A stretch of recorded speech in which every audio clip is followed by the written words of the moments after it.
Saudara-saudari terkasih, apakah saudara sudah memulai hari ini dengan penuh sukacita dan punya niat untuk berbuat baik meskipun kecil?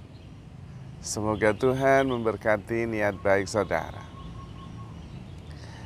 Sekarang ini ada begitu banyak tawaran di dalam hidup, terutama dengan berkembangnya media sosial. Sehingga kita seringkali kesulitan untuk menentukan yang baik dan yang tidak baik.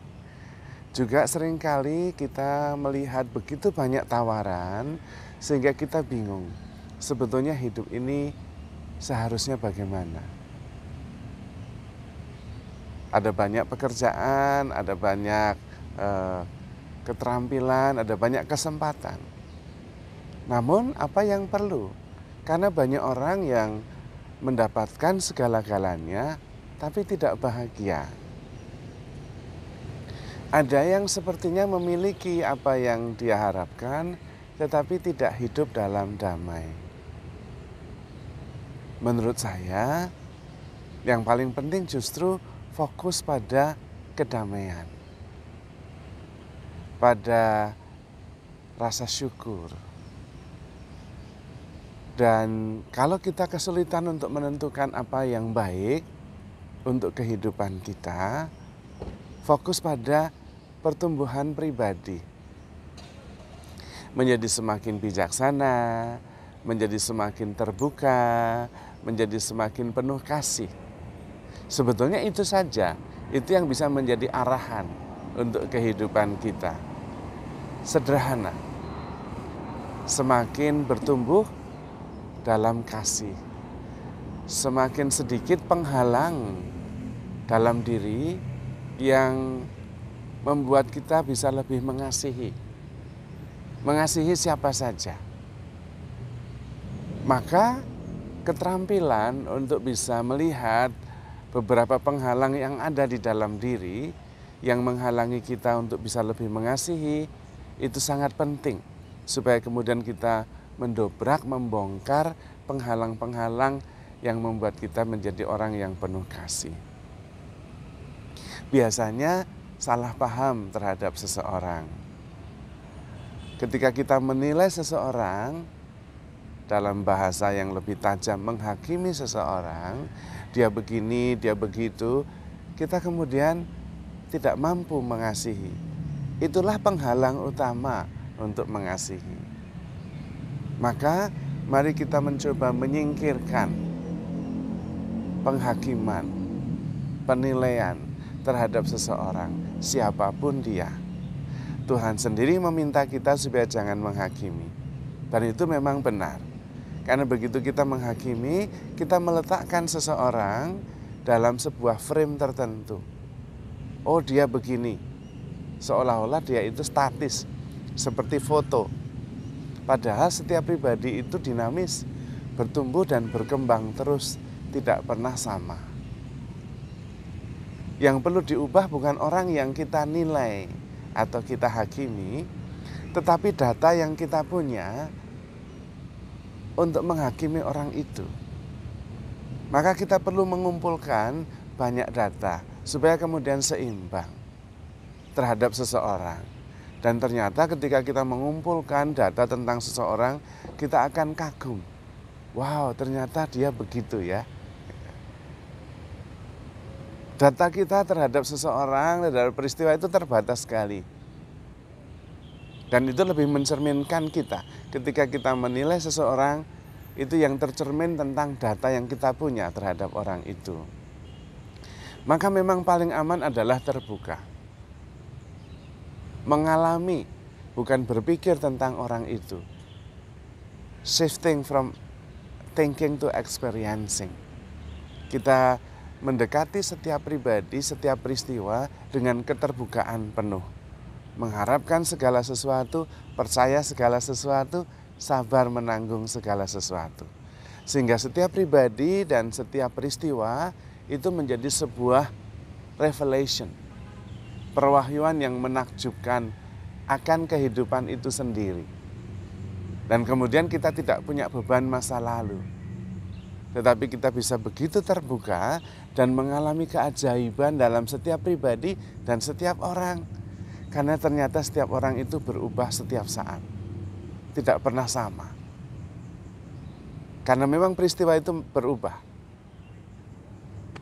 Yang tidak berubah adalah esensi dari orang itu. Dan esensi setiap orang adalah kasih, sukacita, damai sejahtera. You are the love.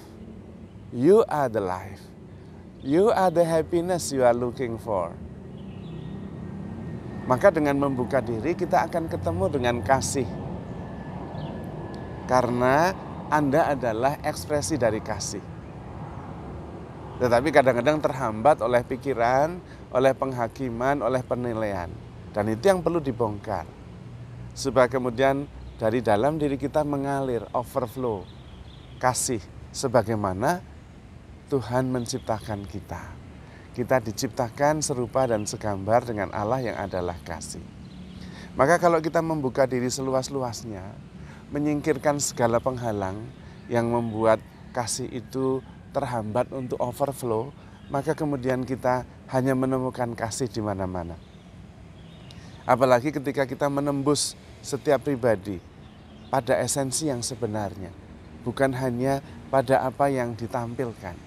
Maka yang kita lihat juga adalah kasih, karena setiap pribadi adalah perwujudan dari kasih Allah. Namun kemudian bukan hanya orang, tapi juga ciptaan yang lain. Ciptaan yang lain juga adalah ekspresi kasih dari Allah pada level masing-masing. Entah itu binatang, entah itu tumbuhan. Dan peristiwa, setiap peristiwa juga adalah ungkapan kasih Allah untuk kita. Yang paling penting kita mengalaminya, bukan terjebak pada penilaian-penilaian yang membuat kita tidak bisa mempunyai direct experience, pengalaman langsung terhadap peristiwa. Kalau kita membuka diri, terbuka seluas-luasnya dan membiarkan kasih itu overflow, maka setiap peristiwa itu juga adalah perwahyuan kasih Allah. Maka kemudian kita hanya bisa menemukan kasih saja.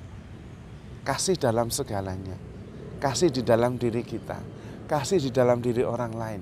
Kasih di dalam ciptaan yang lain. Dan kasih di dalam setiap peristiwa. Maka kemudian kita hanya akan menemukan bahwa hidup itu sungguh menakjubkan. Tidak ada lagi batasan antara aku dan engkau, aku dan yang lain. Kita semua adalah expressions of love. Allah yang sedang mengungkapkan dirinya lewat pribadi, lewat ciptaan yang lain, lewat peristiwa. Dan kemudian kehidupan adalah ungkapan kasih Allah semata. Karena memang sebetulnya kita semua ada di dalam Allah. Setiap peristiwa, setiap pribadi, setiap ciptaan adalah ungkapan dari Allah sendiri dalam tingkatan dan level masing-masing. Maka ketika kita bisa membuka diri sepenuhnya, just live, just be, tidak banyak berpikir, tidak banyak penilaian, sabar menanggung segala sesuatu, percaya segala sesuatu, mengharapkan segala sesuatu, maka yang ada adalah jejak-jejak Tuhan yang sedang mengungkapkan dirinya. Kita bisa mengalaminya di dalam setiap peristiwa, kita bisa mengalaminya di dalam setiap pribadi, juga di dalam setiap ciptaan yang lain. Dan kemudian yang ada hanya rasa syukur, sukacita, dan juga pengharapan. Kita sungguh-sungguh dikasihi oleh Allah. Maka saudara-saudari terkasih, handle yourself with care, because you are loved. Tuhan memberkati.